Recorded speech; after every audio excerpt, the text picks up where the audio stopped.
you, Rabbi from another planet. Please like, share, and subscribe, and ring the little bell. Ring that little bell so you're notified when new videos drop. I apologize. I'm recording this yet again on my laptop. Right now, I got a gazillion videos to record, and I'm encoding one on my desktop, which is, I'm amazed it's making it, but it's doing it. And so I'm recording this one on my laptop at the same time. You know, I'm getting a real production going because I've got to get all these cranked out, right? So we are on day 7 of the 6 constant mitzvahs, a 49-day program designed to radically improve your connection to God. If you're a God-believing person, let me just change that. There you go. If you're assuming that you're a God-fearing, God-believing person, this is a good one, right?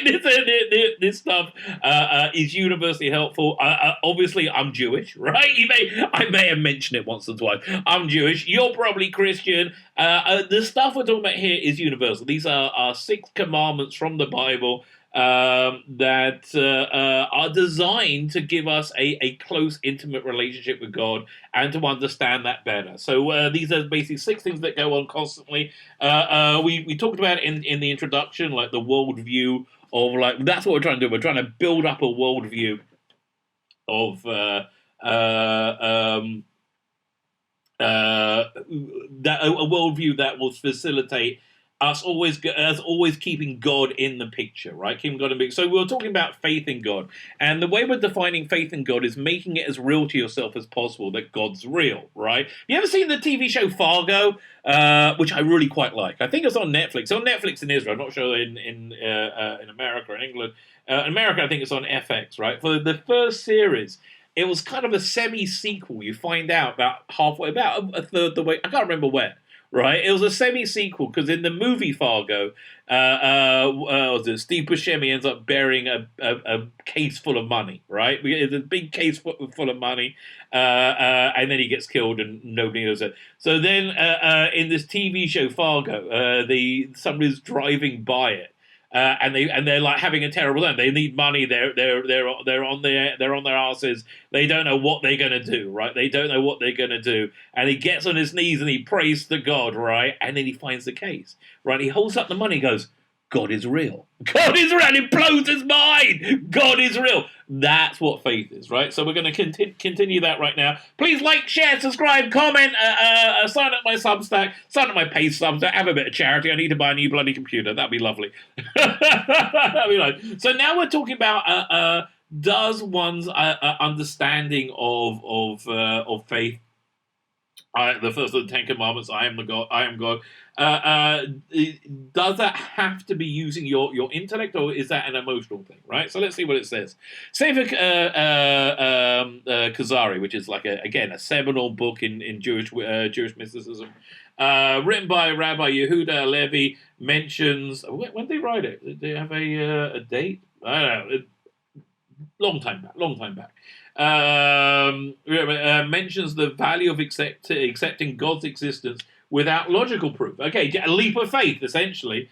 Nevertheless, the Kuzari also points out that while all other religions begin with the purported revelation to a single prophet, well, you had the 12 apostles. That was the Judaism's claim to divinity is God revealed himself to an entire nation. Now, this is actually really mind-blowing, right? Absolutely mind-blowing, because how on earth are you going to fake that, right? You can fake, 12 people. You can fake 3 people, right? You can have that small conspiracy. But when God appears to 600,000 people times 2, right? How are you going to keep it quiet that if you're making that up? It seems that, like, how is that possibly going to happen, right? People don't teach their kids nonsense, right? A lot of time people want to teach other people kids nonsense. Let's say they don't have kids and they want to say, having that vagina doesn't make you a woman. They want to teach your kids nonsense. They don't want to teach their own kids nonsense, right? Which I think, we heard climate change is a big deal. It's going to destroy the world. Yet all the people who say that are buying beachfront property. So I don't want to tell you. So in the story of Exodus, in 49 days, it'll be 42 days from now. I'm recording this on Thursday. This will be going out on Saturday. because I'm offline. And so 42 days from now is the time when the Jews got to Mount Sinai, right? A single person can emerge from a cave and say that God revealed himself to him. Many of those people have, right? Many people have done that, in fact. If he's powerful and charismatic enough, he can base a religion on that claim. I don't know much about Mormonism, but it seems somewhat like that to me. But it's impossible for 600,000 men to agree on a fabrication, especially 600,000 Jews. I mean, really? 600,000 Jews.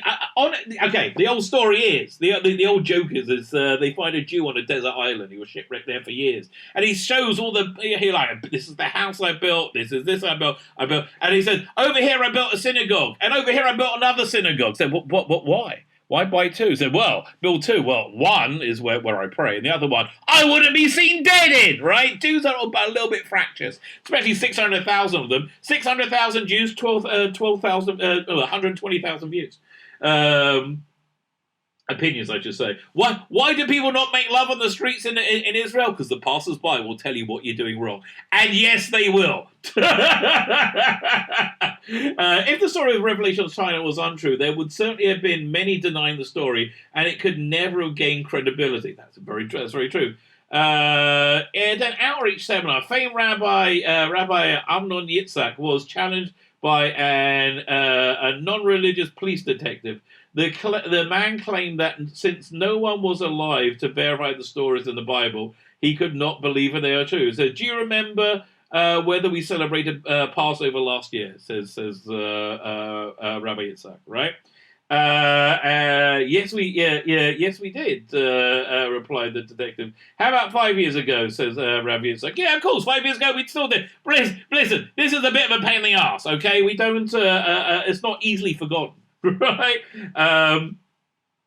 About 5 years ago, of course. About 10 years ago, yes, he said. Now, I'm going to ask you a difficult question. Continued. I know that you were not alive 50 years ago, or maybe it was 55. Okay, 50 years ago. But do you think they Jews alive celebrated Pesach then? He says, why not? What about 100 years ago? Certainly, they celebrated Pesach 100 years ago, 1,000 years ago. That's pretty much true. So when did Jews start celebrating Passover? Good question, right? I asked Rabbi Yitzhak. When they left Egypt, replied the detective. What? He said, I thought you didn't believe. Yeah, I bet that did the trick. I bet humiliating like that totally did the trick. He said, oh, yeah, Hosanna, I've seen the light. It's difficult to think back and envision events that occurred so long ago, but it's illogical to doubt their existence. How could such a clever fabrication become accepted by the entire nation and then transmitted from parent to child throughout generations? This line of reasoning, which the book called Sefer HaGeffen, the book of teaching, right? The book of teaching expresses in words, Ein Adam Morish Sheker Levana. A man does not transmit lies to their children. That's basically what I'm saying. If the Kuzari considers the simple acceptance of God to be true, a true level of faith, why does it not bother? Why does it not bother recording such logical proofs? A similar question can be posed at another book by Rabbi Yosef Albo, who writes that there is value to a simple acceptance of God. I agree with you completely. There's a lot of value to it. He writes, however, you cannot believe a person who tells you to draw a diagonal line from one corner of a square to the other. The other is square to the other is shorter than the side of the square. You cannot believe something that your heart tells you is false. Okay, so either you consider, so say he's making a diagonal, he's saying that's shorter than one of the straight lines. Okay, so your heart won't believe something that you believe to be false. You either consider God's existence logical or you really don't believe in it. That's actually an interesting point now, isn't it? It appears that the early rabbis, called the Rishonim, agree that we cannot have a proper faith without thinking about it altogether. The primary difference between these two opinions, the Rambam and the Kuzari, is the Rambam examines the subject of faith as an outsider, going all the way back to creation and reasoning that God is the only way of explaining it, while the Kuzari began to examine the examination as an insider, accepting the Bible as a given, and then seeking proof that it's true. Okay. All agree, however, that Amuna, even if faith, even if it's simple faith, requires thought. Right, I tend to agree. Right, one can. I mean, even if you have somebody who's mentally disabled, who's like has a mind of a 5-year-old and is 50, yeah, in fact, those people, those people have such clear faith, right? Such clear faith. Now, we're in this period called the Omer, this 49-day period of growth.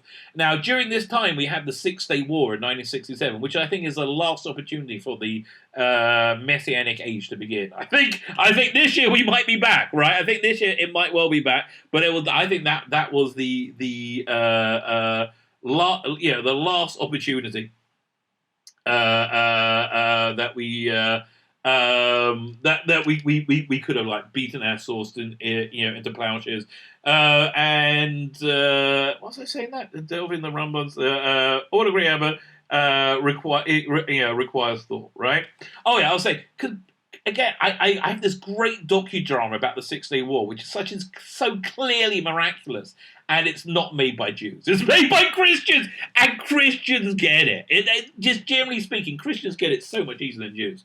All agree, however, faith and simple faith requires thought. One may not feel the need to delve into the Rambam's philosophical proofs. One may accept the Bible as a given and build faith through the other one about the Kuzari's proof about the whole giving the Bible Mount Sinai to the whole nation. But that too requires intellectual thought.